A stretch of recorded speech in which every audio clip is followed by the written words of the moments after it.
Swinging a line from a future time, here's your look at the Hot Toys video game masterpiece, the Spider-Man 2099 Black Suit Hot Toys exclusive.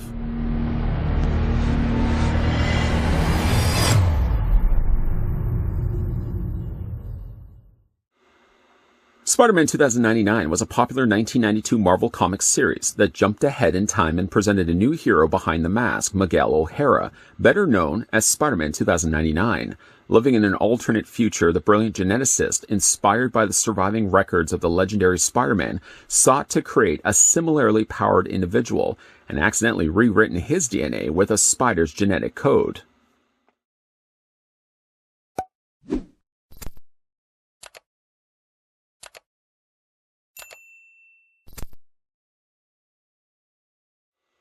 Before we get down to the review of Spider-Man 2099, a long-anticipated figure I was really looking forward to picking up, obviously, the first thing like we always do in all these other videos is we're going to figure out how tall the figure stands. So I'm going to take my trusty futuristic measuring tape.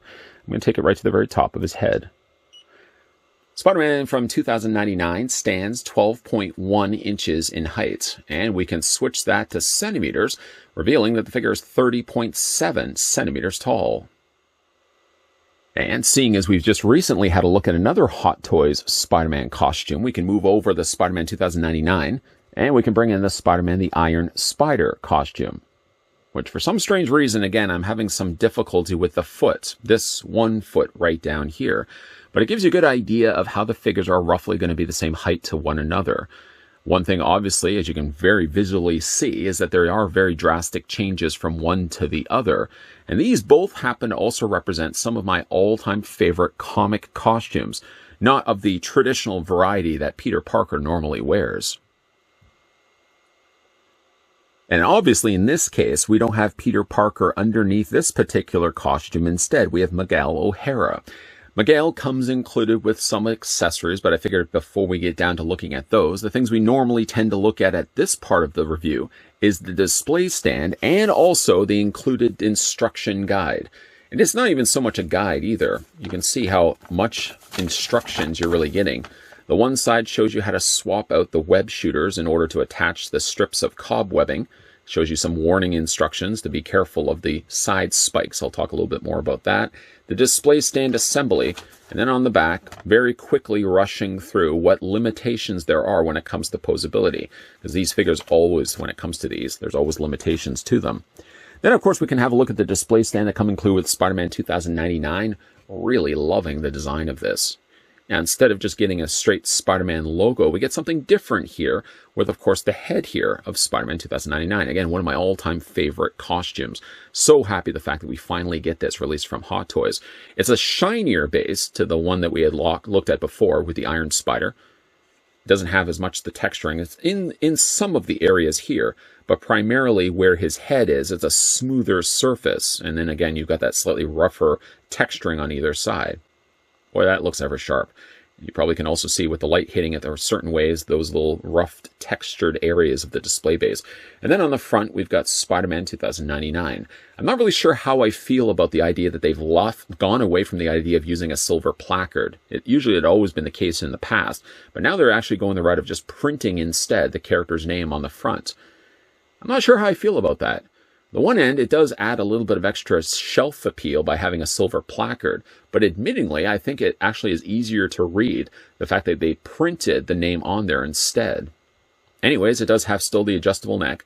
Nothing changes from this Spider-Man to the ones we've looked at in the past. The neck is adjustable. All you have to do is just basically bend this to whatever your heart's content for the way of displaying the figure. And then, of course, you've got yourself the waist clip that clips around, of course, you guessed it, the waist of Spider-Man 2099. You guys are all very smart. But yeah, a simple, straightforward display stand. I don't really have the issues with Spider-Man 2099 that I had the issues with the Iron Spider. Of course, when you remember, we had the look at that figure. The real biggest issues with the figure is the stability, because you have the extra weight of those mechanized arms. Because Spider-Man 2099 doesn't have that, I don't have those same problems by them using a smaller base to come include with the figure. Next, let's have a look at webbing. And boy, do I ever feel like we were just here. We were just here because it's the same tray of webbing that we've gotten with every single Spider-Man. They really need to change this up. Again, I'm not necessarily faulting the fact that we have so many webs. I mean, as you can see, inserted in the tray are webs of various different shapes and various different lengths. But it's all the same webbing that we've gotten before. Now, you may ask yourself, well, really, what else would you want for a display of Spider-Man? Admittingly, you're right. I mean, really, all the web serves a perfect purpose of displaying with the web shooter. I mean, again, he literally has webs to be shot out from the included web shooters, which we'll look at in a second. But again, there's nothing really as different from these to the ones we looked at before. I just want to see him mix it up from time to time. Again, you have two of the longer ones, two of the shorter ones that kind of actually look like Q-tips. Probably don't want to stick those in your ear. And then you also have a longer one that's got a little bit of a hook line if you want to have Spider-Man pulling the web behind him as he shoots with his other hand. Again, all stuff that we got before. One thing I almost forgot to mention when we had a look at the Iron Spider, which I'll be sure to correct in this review, he also comes included with this webbing as well. Now, there is a gap in between here because one of the included hands, as with other Spider-Mans in the past, have a hole that runs straight through the fist. The idea is that you take the webbing. I really never like this because I always feel like I'm going to stretch it and eventually break it, but it holds the web line right in hand like that. Nothing new brought here, mind you. It's the same stuff that we had gotten before. The same thing we also got before is still the web funnel. One good thing, at least, with enough of these going around, if you do happen to break any one of the lines that we just finished talking about, if you have other Spider-Mans in your collection, you could easily pillage the very same accessories from those figures and swap them out for this figure instead. So again, you always really have an amount of webs to pull from. The detailing on all of these is good, and again, I won't find fault with that. I just want every once in a while something different thrown in there. So I feel like I'm getting something new with every single new Spider-Man. But that's, again, all the, at least of the web variety. Those are all the webs that come included with the figure. The figure also includes a bunch of swappable hands. And for this, I'm bringing back that very same hand that we sort of ended off lastly with. And this is, of course, the hand designed for holding this specific webbing. He doesn't come with two of these, surprisingly enough, but instead the other option available of the same similar fist shape doesn't actually have a hole running through it. So in this case, you really only have one hand designated for this type of webbing. Speaking of webbing, he also comes with, of course, web shooting hands. Now, the design of this specific costume asks that you, the collector, then has to change something out with these hands, because as it stands right now, he doesn't really have the means to attach the webbing. You can see right there at the bottom of the palms. Like the hands themselves, let me just put this one down here for a second. The hands are extremely detailed. Not only is the texturing done to the fingers, this particular Spider-Man also sports some nails. That's always been one of my favorite things about it. And then it also has the metallic crimson added to the interior palms of the hands. The one thing about it, though, is, again, it doesn't have the necessary means to attach a webbing, nor does the wrist. I'll show you that in a second. Instead, what they decided to do, if you want to attach the cobweb line, this hand right here, and its twin mirror brother, I suppose, this hand right here, has this little line. You can see probably, let me just show you here, this little line that runs along the bottom of it. See, there's a line cutting into it, the line right there. What you do is you actually take this bottom part of the palm and lift it off. Careful that you don't lose it. You can imagine how small and easy to lose that would be. But you're going to pop that off. And instead, what you do is you replace it with the cobweb shooting line. Now, you have to get them obviously the right way. The length will dictate which side of the hand it's going to go on. So see, this longer end here is going to go right here. And then there's 3 peg holes, and there's 3 pegs. So just line the 2 up and snap them into place. You know what? Actually, I grabbed the wrong one. This one right here. There we go. Flip it around the other way, because this is actually going to attach just like that. And it's going to line up to those holes. And it's going to snap into place like that. I have noticed, though, the times that I've done this already, a lot of times you really have to push it in for those pegs to line up properly and fit into those holes. But what it essentially gives you then is the starting of a web, that from there you can go ahead and take one of those web lines, take one of those cobweb lines and just pull them out from the tray. That's where I generally keep them until I need to use them. And then from there, you're just going to line it up into that hole and going to fit it into place like that. Admittingly, yeah, it does add a whole lot of additional bulk of sculpt at the bottom here, but at least it gives you the means of displaying it with the cobweb line, like that. And because they didn't give you two versions of this hand, all you really then have to do is pop off this bottom palm piece and replace it out with the flatter piece, so you're not always having to look at this rather obnoxious sculpt plastic bulge at the very bottom of this hand. So I like that. Yeah, they probably could have given you two versions of the hand so you could just avoid that altogether, because unfortunately, if you pop this plate off and you lose it, then you lose also the capabilities of Spider-Man actually being able to shoot his line. I think they probably could have just given us two hands, two sets of these hands. I know it would involve a lot more molding, because essentially they'd have to give you two of the exact same styling of hand, but at least then you wouldn't have to worry about losing a smaller plate, because as soon as you lose that, like I said, you lose all the possibilities of him actually being able to be displayed with the web shootings out of his hand like this. In addition to those, the figure also comes included with some rather aggressive looking hands. To note though, the hands that are currently in the sockets of his forearms, that I'll show you in a second, don't have the painted fingernails. These ones are all ones that actually have them. The sculpting and detailing done again to these hands, a point I mentioned earlier, really quite good. I love this coloring that they use, this darker blue and the accented crimson red patches on the insides of his palms. But again, that's what the hands look like on this set of hands. It also comes included with a couple of gestured hands. More I consider gestures than anything else, and the hands do change from one to the other. You can see the fingers a little bit more straighter on this one, slightly more curved on this one right here. Love this color. And last and certainly not least, he also comes with a couple of additional gestured hands. One you could describe as best saying as a pointed finger, and the other one being a more flat palm. Again, a couple of different options of variety available that you can swap out to your existing figure.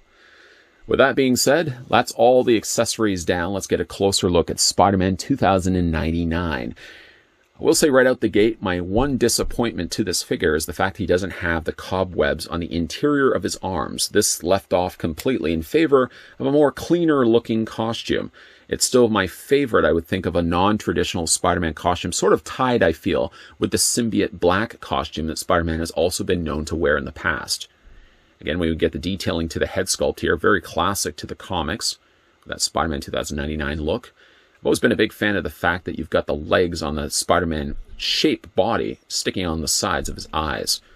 And instead of actually having complete eyes, they open up in the middle and sort of form out these fangs down below. The coloring is very rich on this. That dark, kind of metallic cranberry or crimson red really shows well against the backdrop of the blue.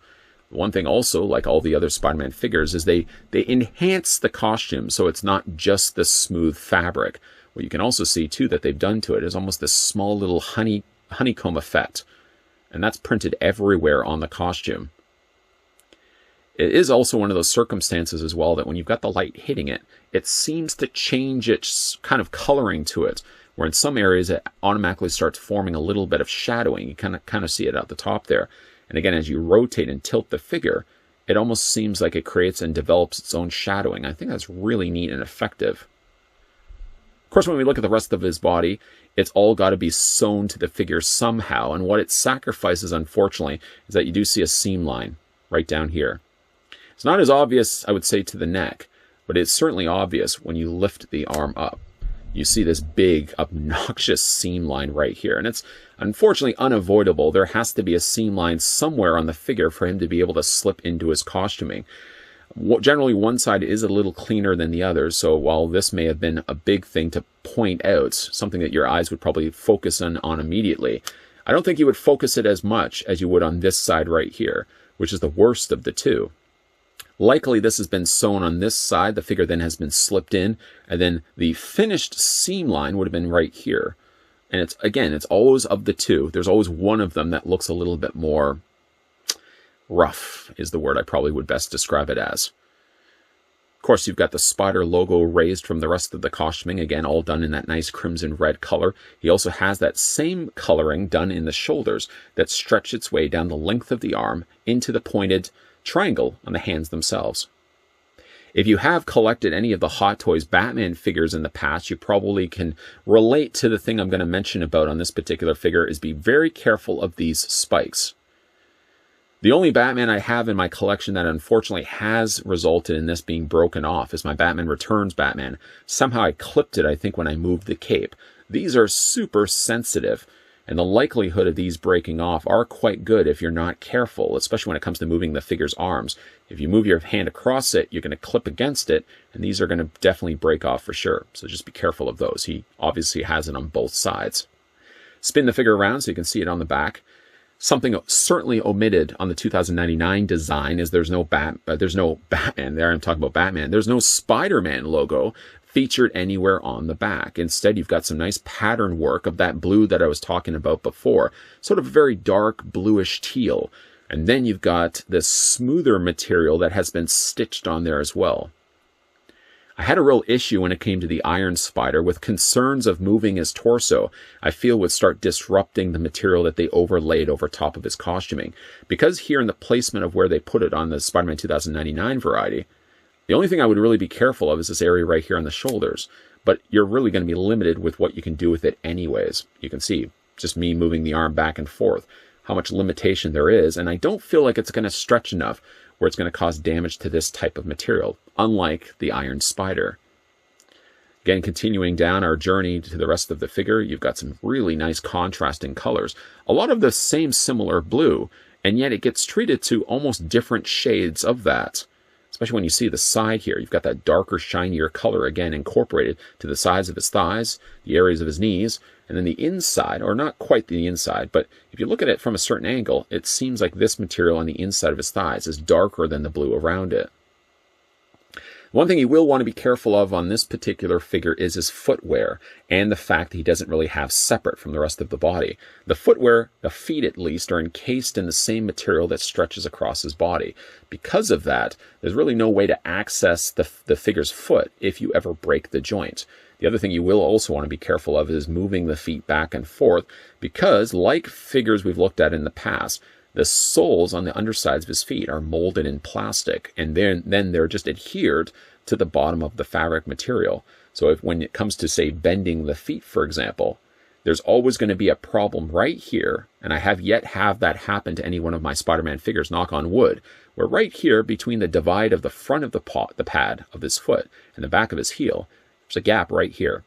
And I don't know if that's going to start developing a seam, not a seam rip necessarily, but a crease that's probably going to develop right in here. Again, I hope that's not the case, especially in the inside where the two pieces connect together.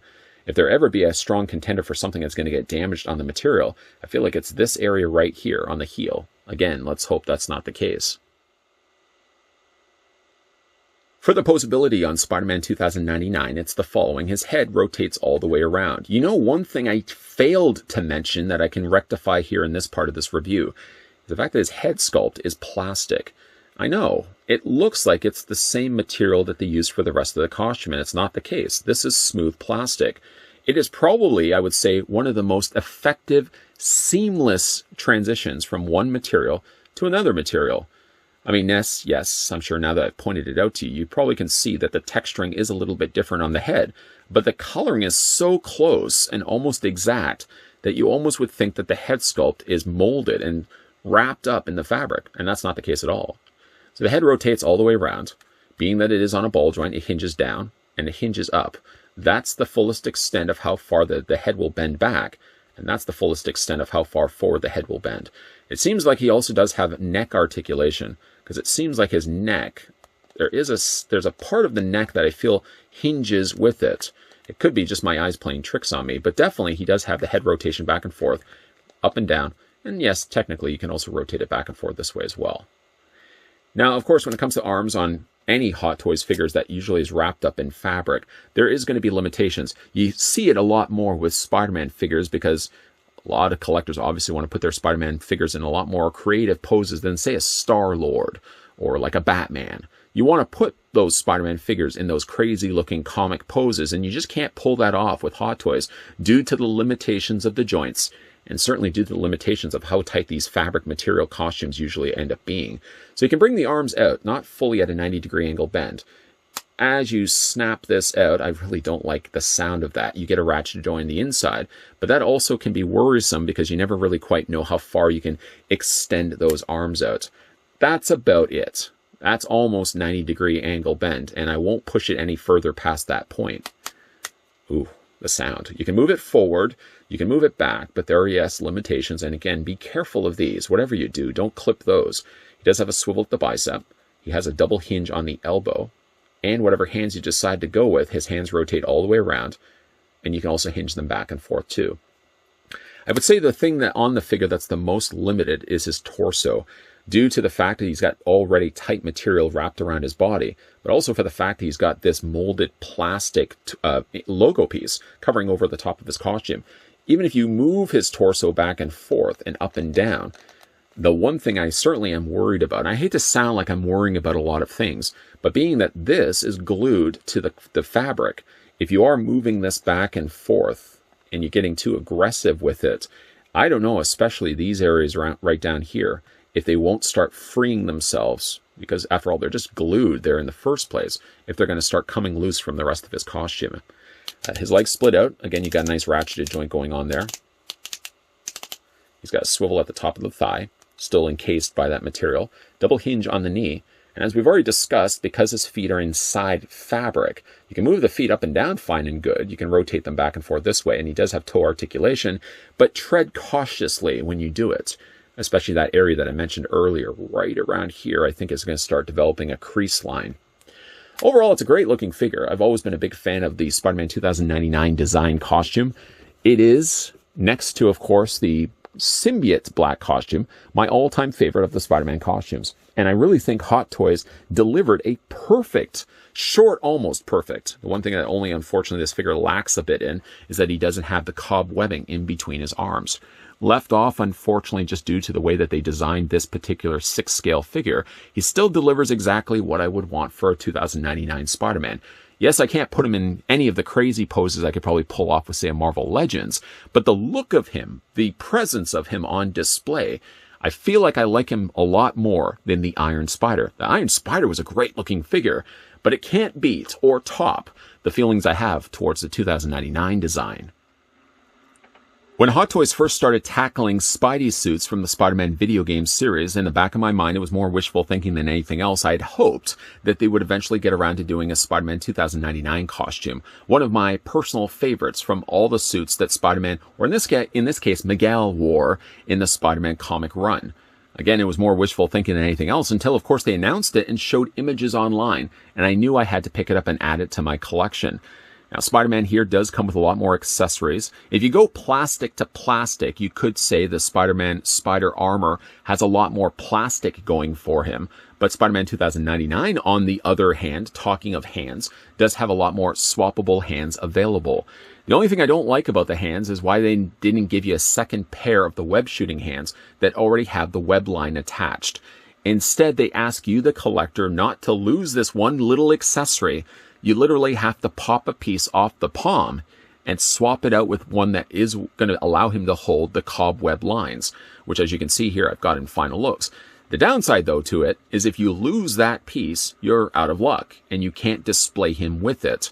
Now, of course, displaying the figures can always be problematic when it comes to Spider-Man. There are a lot more braver collectors than I am who would be more aggressive to the figures and getting them in more accurate comic poses, like, well, the one you see on the front of the box. I can't pull that off, nor do I feel like I want to jeopardize the figure by trying to pull that off. So unfortunately, Spider-Man, a character who is so known for being flexible, bendable, and being able to put in different poses, you really can never pull that off when it comes to the Hot Toy releases. At least to also this one's credit, unlike the Iron Spider, is that even if he's got a small stand, which was similar to the Iron Spider's case, at least this stand accommodates the figure. It's not going to fall over, and if anything, I may have to tighten the waist clamp that's attaching currently to the torso piece of Spider-Man. The only thing that really disappoints this figure, at least in my eyes, is the fact that he doesn't have the cobweb wings in between his arms. And having not played enough of the video game, I don't know if in the video game if he actually has those wings in between his arms. but it's the one thing that's lacking on this figure to make him more look like his comic counterpart, which is a shame really that they left them off. There must be a reasoning why they didn't put it there in the first place. So again, like if he is in the video game looking like this, maybe he doesn't have those web wings in the middle. If you have played the video game, let me know down below if that's the case. But that's the only thing I would say that could possibly improve upon this figure, is by incorporating those cobweb wings that he has in the comics. Other than that, he's a great looking figure. And of the two, I think this is a much better looking figure. And I could be biased by just simply saying that. I like this one a lot more than the Iron Spider that we just recently had a look at. This was technically the video question for the last time we looked at a Spider-Man, that Iron Spider, but I'll ask it again in this video, just in case you hadn't seen that other video. What is your favorite, this is the video question, what's your favorite non-traditional Spider-Man costume? So your traditional classic duds of Spidey, not counting those ones, what's your favorite non-traditional Spider-Man costume? Yeah, I know, I asked that in the other video as well. Let me know down below in the comments section. My personal favorites are the black suit symbiote costume suit, and the one that we looked at in this review, the Spider-Man 2099 suit. But let me know down below in the comments section if you're also new to this channel and you're enjoying all the content you're seeing, because yeah, we're doing a lot more Hot Toys as of late. But be sure to hit the subscribe button down below. Be sure to turn on the bell notification, and yeah, be sure to come back to this channel on a regular basis. Not only are we going to be looking at more Hot Toys reviews, but we're also going to be looking at some other stuff as well. Stuff that I think you might like. I don't want to assume that I know you, but I know what you guys generally like collecting. And let's just say there's going to be a lot more of that kind of stuff coming your way. So as always, guys, thanks for watching. I'll see you guys next time.